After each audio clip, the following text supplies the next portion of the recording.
नाज़रीन, जातीअ में यूसी गुलामुल्ला ओठो जे ॻोठ अहमद पली जुमा बरसाती पाणी निकाल नाहे थी सघियो, जंहिं सबबि मुतासिर खुलियल आसमान हेठि बेयारो मददगार वेठल आहिनि। उन हवाले सां तफ़सील ॾिसूं था महताब शाह जी हिन रिपोर्ट में। वक्त मौजूद आहियां जाती तहलके जी यूसी गुलामुल्ला ओठो ऐं ॻोठ अहमद पली जो, जेको हालिया बरसातनि जे सबबि ॻोठ सॼो पाणी जे घेरे में अची चुको आहे ऐं हिन जा घर ढही पट थी विया आहिनि ऐं ज़मीननि खे वॾो नुक़सानु रसियो आहे। इन हवाले सां हिते जे माण्हुनि सां ॻाल्हि ॿोल कंदासीं त हुननि जो छा चवणु आहे। बरसात तो ॾिसे पियो, हीअ पाणी सॼो चोतर घरनि खे फिरी वियो आहे।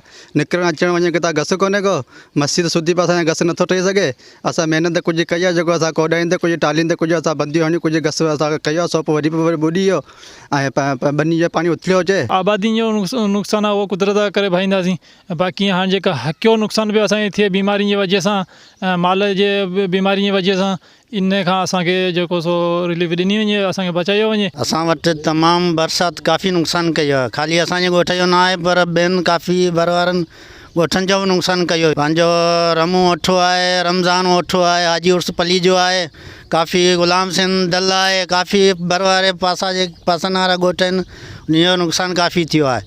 माल वॼो आहे, ढोर ढगा आहिनि, माली थियो आहे त जानी बि कुझु बता आहिनि। जेको माण्हू घर किरिया आहिनि, छितियूं किरियूं आहिनि, उन जूं चादरूं टुटियूं आहिनि, उन में माण्हू कुझु ज़ख़्मी थिया हुआ कुझु। ऐं रोड रस्ता असांजा घर खां ॿाहिरि निकिरण जा न आहिनि, ज़मीननि ते वञण जा गस पंध असांजा न आहिनि। भाउ जो घर उहो किरियो, इहे काठ कढी छॾियो आहे, इहो असां सां तफ़रको थियो। बसि कुदरत हा, पाणी गंदो थी, पाणी धप करे निकिरूं था, फट थियो पोइ हाणे छा करियो, असांजो वसी कोन्हे। असां टोपनि सां करे उपायो बना हणी थोरो थोरो पाणी कढियो आहे, जंहिंमें वेहण जी घटी आहे, बाथरूम जी घटी कोन्हे, असां केॾांहुं वञूं, बसि पाणीअ में बि। प्रवासियुनि सां ॻाल्हि ॿोल थी, हुननि जो चवणु आहे त जेको पाणी आहे सो काए असांजे घरनि में पियो आहे, पर अॼु ताईं इंतिज़ामिया असांजी वार न लधी आहे ऐं उन गंदे पाणी बीहण सबबि जेका असांजा मासूम बच्चा आहिनि उन खे ज़ख़्म थी पिया आहिनि ऐं मुख़्तलिफ़ बीमारियुनि मां कढियो आहे।